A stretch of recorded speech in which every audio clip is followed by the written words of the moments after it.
A very good day and welcome to you. My name is Dr. Karen, and I'm so excited to share this Health and Vitality Bootcamp with you. And we're going to start the series with nutrition basics. Now, in this particular session, which is our first session, I'd like to take a little bit of time and allow you to think and reflect on what your reason is for being here.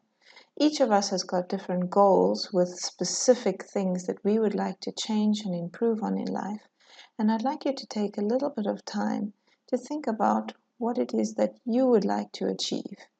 An exercise that I often ask my patients to do is to write a list of reasons why they are doing something. And I'd like you to do that too. Take a pen and a paper, write down 20 reasons why you have decided to embark on this course, why you are here, and what you would like to achieve at the end of it. It's very helpful to make you think, really focus on your reasons for why you are doing something, and that will drive a little bit of extra motivation. Also, you then have something written down that you can refer back to later, and you can see whether your goals and your ambitions are being achieved, and that in itself will motivate you further. I'd like to tell you a little bit about myself, just so that you've got a feel for who I am, what I do, and also my story that has motivated me to look at nutrition and lifestyle as my particular focus in my practice. After that, we're going to look at the importance of nutrition as part of our life, and we're going to talk about food groups and energy. So my story is that I'm a medical doctor. I come from South Africa and I trained at Cape Town. And before that, I had a struggle, my own personal struggle, with health problems, particularly related to being overweight and being obese. And you can see these pictures on the left-hand side are photographs of me probably 20 years ago, and the picture on the right is more recent. So as a child and into high school, I was overweight. I didn't do much exercise. I ate really badly. I spent a lot of time on the couch. And as a result, there was a period of time where I was actually hospitalized for high blood pressure, pre-diabetes, and had to have CT scans, MRIs, investigations. It was quite a serious health complication that I faced at that point. And so this really struck a chord for me. And following that, I decided to change my life. And since then, obviously, I have a far more healthy lifestyle from the perspective of nutrition, but I actually teach group fitness now. So besides being a medical doctor as my day job, I have a side hustle of teaching fitness. And I'm probably the healthiest I've ever been in my life at the moment. And generally, people will never believe where I came from when they look at me now. And I'd like you to take that as a little bit of an inspiration. The other reason why I'm telling you this is because oftentimes there's certain diets and health interventions or lifestyle interventions or even products that a lot of people sell that promise you dramatic and very quick results.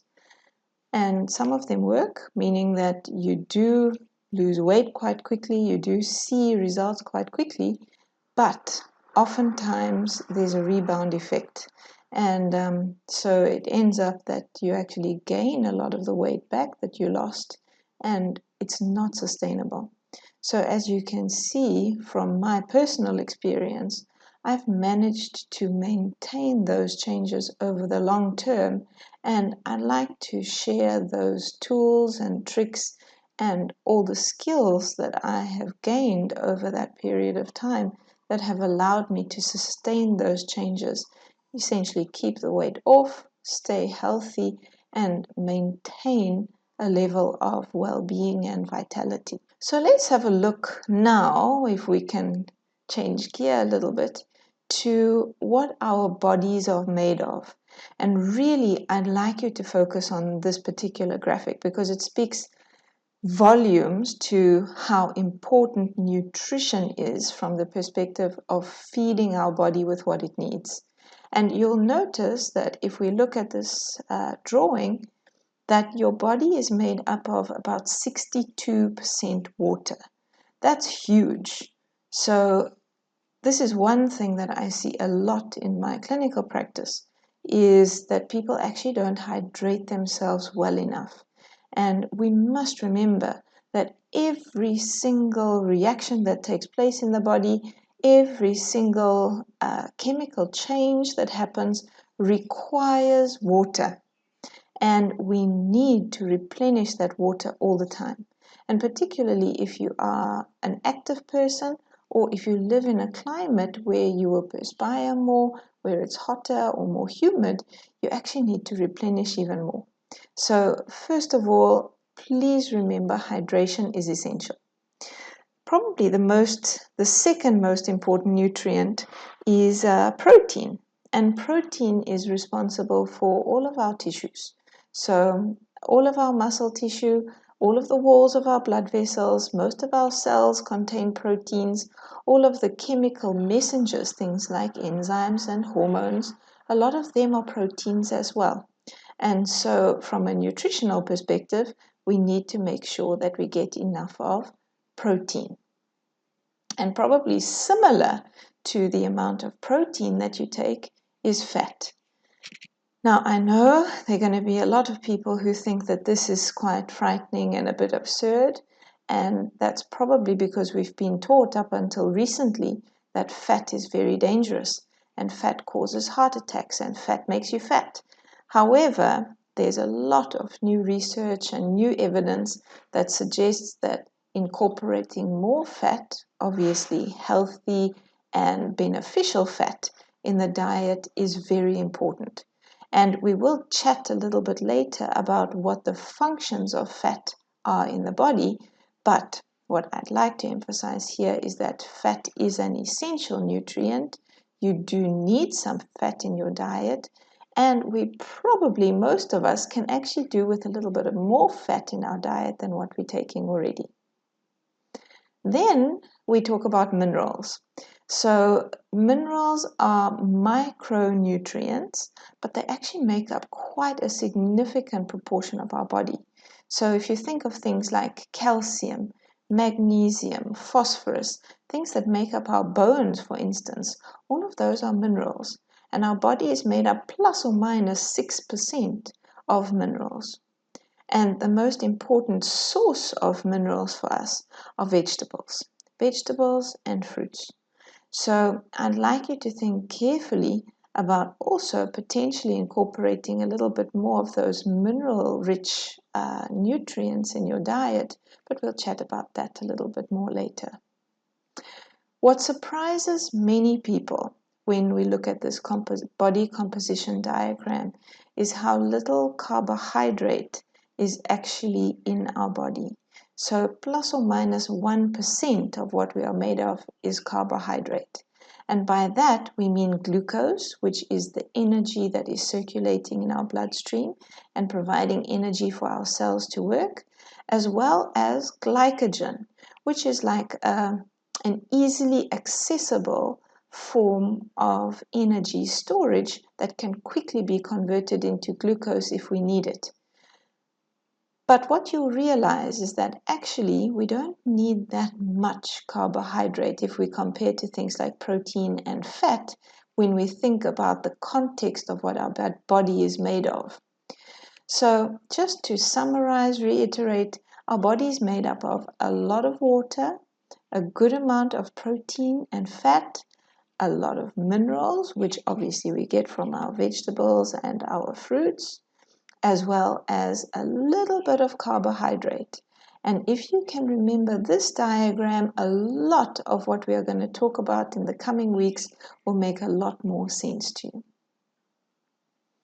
So let's chat a little bit about the basic food groups. I mean, obviously, we've spoken about that briefly, looking at what our bodies are made of.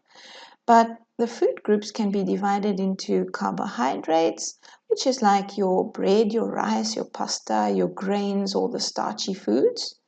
Fats, which obviously are plant fats, things like oils, as well as animal fats, which come a lot of the time from our dairy products or the physical fat that you can see on meat or on chicken, for instance. Our proteins, again, divided into animal and plant-based proteins. Fiber, which predominantly comes from plants, as well as alcohol. Now, here you might be a little bit surprised, but alcohol is considered a food group. And we'll chat again in a little bit more detail about this, but alcohol can contribute a significant number of calories for people who take it quite regularly. And then we have our vitamins, our minerals, and our water. And these are the basic food groups that we will obviously chat in more detail about as we go. Let's talk about energy. So, energy is what allows us to do our work, our activities for the day. And different food groups contain different amounts of energy. Carbohydrates, for instance, contain about 4 calories per gram. Fats contain a lot of energy per gram. So fats probably contain the most energy per weight of all the food groups. And then your proteins and your carbohydrates are similar. Alcohol, like I mentioned before, contains a lot of calories. So just a little bit less than fat, in fact. So one needs to be careful if you're looking from a weight management perspective about taking in too much alcohol. And fiber contains very little absorbable energy. So this is helpful because if you eat high fiber foods, you tend to have a lower intake of total energy. Your vitamins, your minerals, and your water don't contain any energy at all. So this concept of how much energy is contained per gram or per volume of food is known as energy density. And when we're talking about weight, we obviously need to think about how much energy comes into our body system versus how much energy we are exerting or how much energy goes out in order to keep the balance. Have a look at this particular image. I love this because it's quite a wonderful illustration of different foods. But what's particularly important is that each section is exactly 100 calories. So what that means is that for 3 mandarins, you can eat 4 marshmallows and have exactly the same amount of energy intake. You could have 2 chocolate chip cookies, or you could have quite a big amount of cherry tomatoes. So this is a visual representation of energy density, and you can see obviously that different foods contain different amounts of energy, and that will translate into the volume of food that you can eat for the same number of calories. Now, when we think about energy and we think about weight in particular, there is a balance. And as I said before, we have to think about the calories that go into the system versus the calories that we are exerting and that go out of the system. If you want to maintain your weight, the number of calories going in must equal plus or minus the number of calories that are going out. If you want to lose weight, on the other hand, the number of calories that go in need to be less than the number of calories that go out. And obviously, if you want to gain weight, you need to have more calories coming in than what you are losing. So what I'd like to expand upon a little bit more is actually how many calories go out, and that's the exertion section of the energy balance. So obviously calories going in, this is all our food and all our drink, and that's where we get our calories from. We're not like plants where we can lie in the sun and then photosynthesize and get energy from that. We do have to eat and drink to get our energy. whereas the amount of energy going out of the system is determined by three things. The first is your basal metabolism. So this is the amount of energy that your body is using when you are asleep, essentially sleep mode. All that's happening is that your heart is beating, you're breathing, you're circulating your blood, you are giving oxygen to your cells, but you're not thinking, you're not doing exercise, you're not planning for your wedding, you're not doing anything else. You are simply in sleep mode, and this is what is called the basal metabolism. The second form of energy out is physical activity. And this you will understand is when you move around, when you do stuff, when you think as well. That does burn a little bit of energy too. And so physical activity can be divided into what you do on a day-to-day basis as your normal activities, and also planned physical activity. So going to the gym, playing soccer with your friends, going horse riding, those types of things where it's a scheduled activity and it's specifically to be active. So that's physical activity. Most of us understand these two concepts of the basal metabolism and your activity, physical activity that you do every day. The third element of energy balance where energy is going out is something called the thermic effect of feeding.